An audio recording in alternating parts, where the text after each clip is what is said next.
नमस्कार, मैं हूं मिलिंद खांडेकर और आप देख रहे हैं हिसाब किताब। आज हिसाब किताब करेंगे जीएसटी यानी गुड्स एंड सर्विसेज टैक्स का।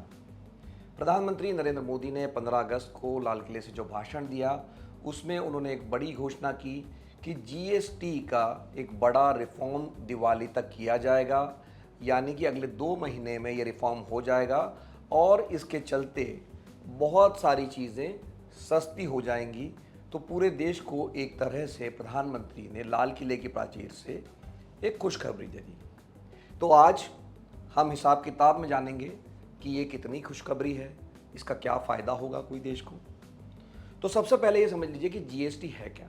देखिए, जीएसटी से पहले देश में कोई भी सामान या सर्विस जब आप खरीदते थे तो ऑन एन एवरेज उस पर 17 तरह के अलग अलग टैक्स लगते थे। तो राज्य अलग लगाता था, नगर निगम अलग लगाता था, केंद्र सरकार अलग लगाती थी। तो जीएसटी के पीछे आइडिया ये था कि पूरे देश में जब भी कोई एक सामान बिकेगा या एक सर्विस ली जाएगी तो उसका रेट एक रहना चाहिए था, क्योंकि पहले होता ये था कि किसी राज्य में टैक्स कम है, किसी में ज़्यादा है। इसके चलते जो सामान या सर्विस का दाम है वो अलग अलग हो जाता था। ये कंपनियों के लिए भी दिक्कत थी और ग्राहकों के लिए भी। तो 2017 में संविधान में संशोधन हुआ, राज्य और केंद्र सरकार के बीच में सहमति बनी कि सारे जो सर्विसेज हैं और गुड्स हैं उन पर जीएसटी लगेगा। उसको नारा दिया गया कि एक देश एक टैक्स, लेकिन असली में ये एक देश अनेक टैक्स था। पहले समझिए कि ऐसे हुआ कैसे। अरविंद सुब्रमण्यम जो मुख्य आर्थिक सलाहकार थे, उनके अगुवाई में एक कमेटी बनी थी जीएसटी लागू होने से पहले। उन्होंने कहा था कि जीएसटी के 3 रेट होना चाहिए। बाकी देशों में, बाकी दुनिया में जहाँ जहाँ जीएसटी लगा है, अमूमन उसको सरल बनाने के लिए 2 तरह के ही टैक्स रखते हैं। एक तो कम वाला होता है स्लैब में और एक ज़्यादा। लेकिन सुब्रमण्यम ने सिफारिश ये की थी कि 3 तरह के टैक्स स्लैब होने चाहिए। भारत में स्थिति अलग है, पर असली में अगर आप जानेंगे अभी 7 तरह के स्लैब लगते हैं भारत में किसी सामान पर या सर्विस पर। कौन कौन से? एक तो 0% है, एक है 5%, एक है 12%, एक है 18% और फिर है 28%। तो ये तो 5 बड़े तरह के टैक्स स्लैब्स हो गए। जीएसटी के 2 और स्लैब है, 0.25% और 3%। ये अमूमन जो बुलियन है, हीरा जवाहरात है, उस पर लगता है। अब बात सिर्फ 7 तरह के टैक्स की नहीं है, 7 स्लैब की नहीं है, इसके ऊपर सेस भी लगता है। ये सेस इसलिए इंट्रोड्यूस किया गया था पहले क्योंकि जीएसटी के कारण जिन राज्यों को नुकसान हो रहा था उसकी भरपाई के लिए सरकार ने सेस लगाने की अनुमति दे दी थी। तो अरविंद सुब्रमण्यम ने पिछले साल जब इसका अध्ययन किया था तब उन्होंने कहा था कि अगर आप ये स्लैब और सेस जोड़ लेंगे तो ये कम से कम 50 तरह के रेट्स हो जाते हैं किसी भी सर्विस या गुड्स पर। यानी बहुत, जो कि सरल गुड एंड सिंपल टैक्स कहा गया था, लेकिन असल में ये बहुत बैड और जटिल टैक्स हो गया लोगों के लिए। खास करके जो बिजनेसमैन हैं या जो ग्राहक है, उनको समझना ही मुश्किल हो गया कि कितना टैक्स देना है।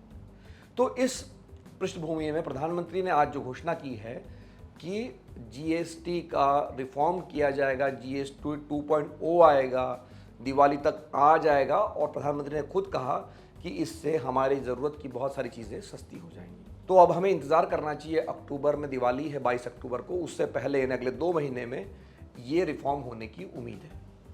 लेकिन जो चर्चा है कि ये रिफॉर्म क्या होगा, तो क्या 7 जो तरह के जो टैक्स स्लैब्स हैं वो हट जाएंगे? तो उस पर जो खबरें आ रही हैं जिस तरह की, उसके मुताबिक ये कहा जा रहा है कि जो 5% का स्लैब है और 18% का स्लैब है, उसके बीच में एक 12% का स्लैब है। तो वो 12% के स्लैब में से कुछ चीज़ें आ जाएंगी 5% के स्लैब में और कुछ चली जाएंगी 18% में। तो 12% का स्लैब हटाने की चर्चा है।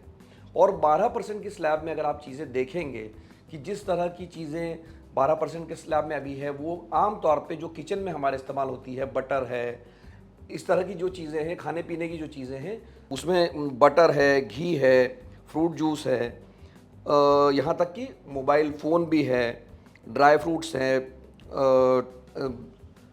छाते हैं। तो अब हमें पता नहीं है कि किस तरह की चीज़ें, क्या मोबाइल फ़ोन सस्ते हो जाएंगे या वो महंगे हो जाएंगे 18% में जाके। खाने पीने की जो चीज़ें हैं, हालांकि जो किचन में इस्तेमाल होती है, जैसे मैंने कहा कि जैम्स, जेली, बटर, घी, ये सस्ते होने की उम्मीद की जा रही है। जो सर्विसेज इस 12% के स्लैब में आती है वो है non AC hotel, business class के जो टिकट्स होते हैं वो, उसके अलावा फर्टिलाइज़र।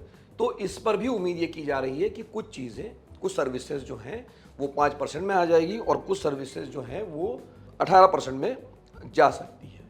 पर ये सिर्फ केंद्र सरकार के हाथ में नहीं है कि क्या चीज़ें 5% में जाएंगी, क्या चीज़ें 18% में जाएगी। जैसा कि आप जानते हैं कि जीएसटी जो लागू होता है उसका फैसला जीएसटी काउंसिल करती है।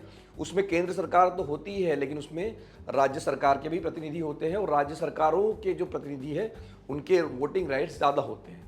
तो उम्मीद ये की जा रही है कि अगले 2 महीने में जो जीएसटी काउंसिल की बैठक होगी उसमें इस बात पर सहमति बनेगी कि जीएसटी को सरल बनाया जाए, सिंपल बनाया जाए और उसके रेट भी कम किए जाए। तो ये पूरी अर्थव्यवस्था के लिए भी अच्छी खबर है, क्योंकि महंगाई ऑलरेडी, जो महंगाई बढ़ने की दर है वो कम हुई है। दूसरी बात यह है कि अगर जीएसटी कम होता है, खास करके खाने पीने की चीज़ों पर, जिसो इकोनॉमी में जो कंजम्पशन है वो भी बढ़ने की उम्मीद है। ये एक तरह से शेयर बाज़ार के लिए भी एक अच्छी खबर है, क्योंकि अगर खपत बढ़ेगी तो कंपनियों का मुनाफा बढ़ेगा।